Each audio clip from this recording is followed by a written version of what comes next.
jinna hanni koko ala seede ɗum laaɓani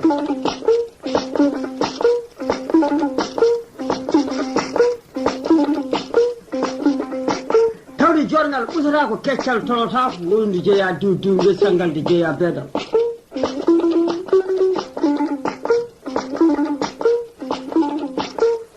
bambara wi hay hande aduna baana o waɗi ɗum ko aduna o gasi haalaɓe ali ke kelle ke kanake kelle Allah ne beeli soko ɗe mbeɓani kala mo Allah foɓanno amin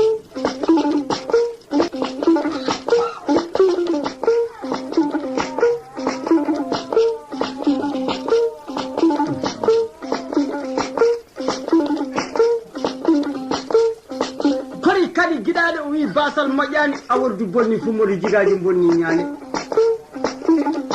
hamdu bonni hamdallahi sa nde bondu ɓuri bonore seeɗi jeele samma dillito kolkol ndiwru fuuli wallere jonto kanko woni Samba Kuwa jorngal mari hawa tengtinnoɗo diye waktu nangue hoore e jortengel leeƴe joom kowi 5 e dimi 5 baraɗi jeeyi mboɗo silama e jeyɗe o wi billahi leji babasi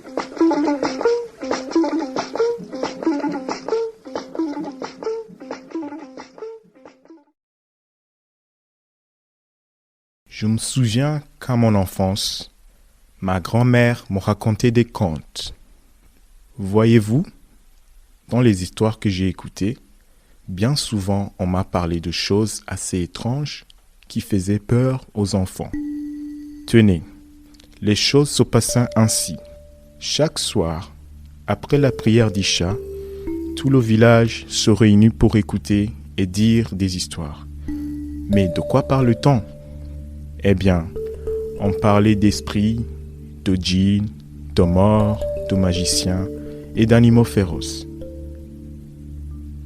Je me souviens encore que pendant ces veillées, quand on venait à parler de ces choses étranges, on me demandait d'aller chercher des tafis dans la maison des Sarres.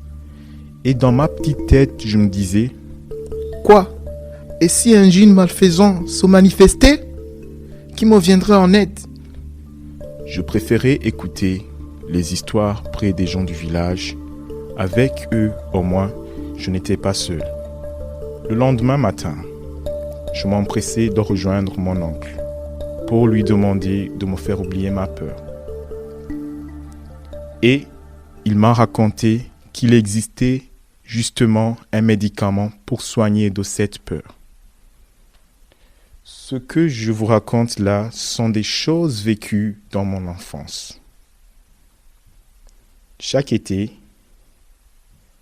mon père emmenait ses enfants au village pour qu'ils apprennent les traditions ancestrales.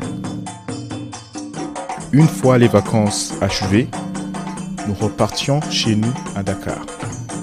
Mais il arrivait parfois que mon oncle Amara, l'un des rares griots du village, nous rende visite. Dès qu'il sortait du car rapide, je me précipitais vers lui et je criais.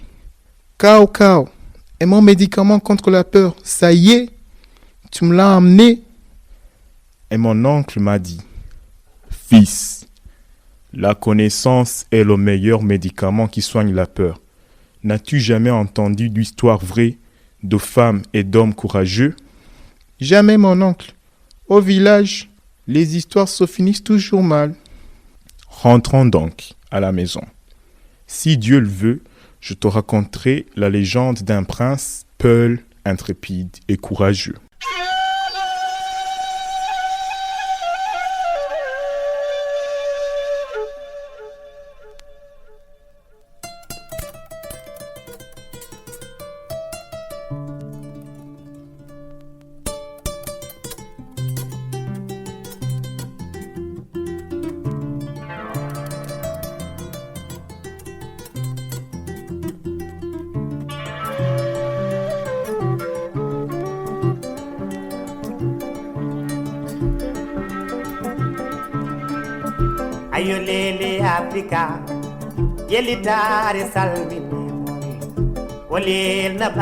Il y a des siècles, dans la région du Fouta Toro, bien loin de l'avènement des princes Keïta, naissait Samba Geladio dans le village de Jawor Worgo, à Matam. Son père, Geladio Djegi, était l'un des descendants de la dynastie des Kobe. Son fils Samba était donc l'un des successeurs légitimes du royaume du Fouta Toro. Mais à la mort du roi, Geladio Djegi, qui était réputé pour sa cruauté, fut écarté de l'ordre de succession et c'est son neveu Moussa qui monta sur le trône. Contrairement à son oncle, Moussa était un roi juste et aimé de tous. Au début de son règne, le Fouta Toro connut la prospérité.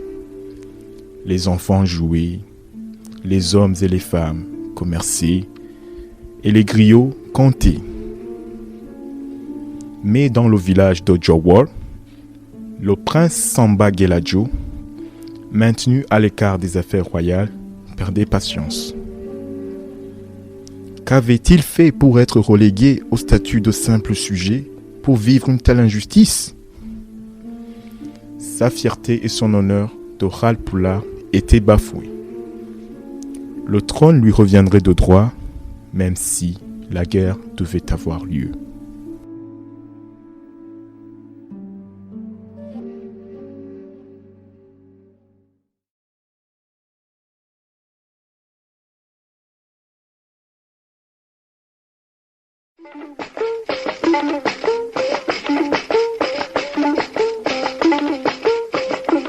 mbale gurali ɓe deƴƴani ha nangue fuɗi holmo jagunire on subaka tan muusa mo muusatake laaɓi mo kural dogata cuuɗi ɓandu mum yontere ha yaada e nangue taw yettaki nguru ɓandu mum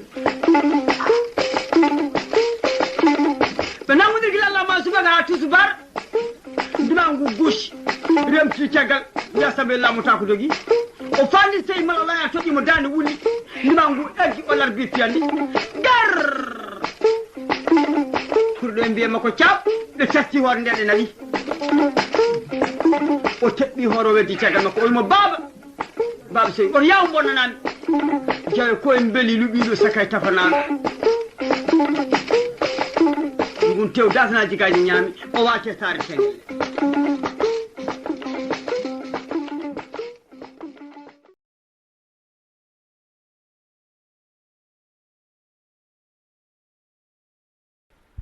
Pour reprendre ce qu'il revenait de droit, Samba Geladio Djegi entreprit un long voyage en Mauritanie où il s'exila chez un allié de taille, El Ben Zekri, le roi des morts. Auprès du souverain du Massina, Samba Geladio apprit nuit et jour à manier la lance pendant 7 ans. Un jour qu'un lion s'était échappé de la savane et a empêché l'accès à la seule source d'eau potable du royaume, Samba Geladio, qui scrutait l'horizon, l'aperçut. C'était un lion prodigieux à la crinière blanche. Sans garde crié, le guerrier se précipita sur la bête. Il fit volter sa lance et tua le roi de la savane. Le lion était mort et le peuple était sauvé. Pour récompenser son courage, le roi des morts confia 1000 hommes à Samba Geladio et lui commanda de reprendre le royaume du Fouta Toro aux mains de son cousin Moussa. Dès son retour dans la région du Fouta, Samba Geladio envoya un émissaire au roi pour le défier dans la province de Djorgo, là où tout avait commencé. Le Satigui Moussa, qui voyait là l'occasion d'éliminer son rival, accepta l'invitation au combat. Il leva une armée et partit sur sa monture à l'aube. À Djorgo, les hommes de Djegi affrontèrent l'armée royale pendant 3 jours. Les cris des valeureux guerriers se mêlaient au hennissement des chevaux et les serviteurs du roi tombèrent un à un devant l'ennemi. Alors que le camp de Kanko Moussa faiblissait à vue d'œil, il proposa à Djegui d'en finir avec la guerre à la manière de leurs ancêtres. Ils le défirent en duel et confirent l'issue de ce combat au divin. Le gagnant régnerait sur le royaume du Fouta. Samba Geladjo, qui voyait là l'occasion de venger son honneur, accepta. Dans un silence absolu, les guerriers s'approchèrent l'un de l'autre avant de se détourner et d'avancer pas à pas dans la direction inversée. Samba Geladjo, qui se tourna le premier, se garda bien d'achever son cousin. Un véritable guerrier Peul ne combattait jamais avec lâcheté. Lorsque Kanko Moussa se tourna, Samba fit virevolter sa lance et avec une précision digne du Massina, atteignit sa poitrine. Samba Geladjo avait tué Moussa devant Dieu et ses hommes. Il serait le nouveau roi du Fouta.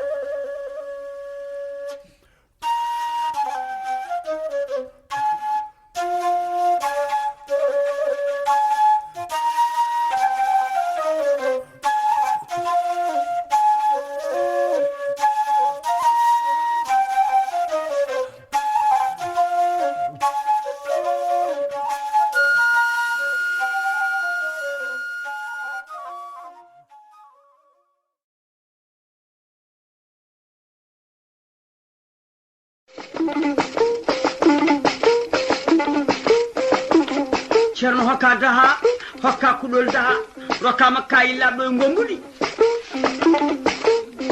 o waɗi ko waɗano gayni o windi o gayni o so yo ñooto o wurtel garawol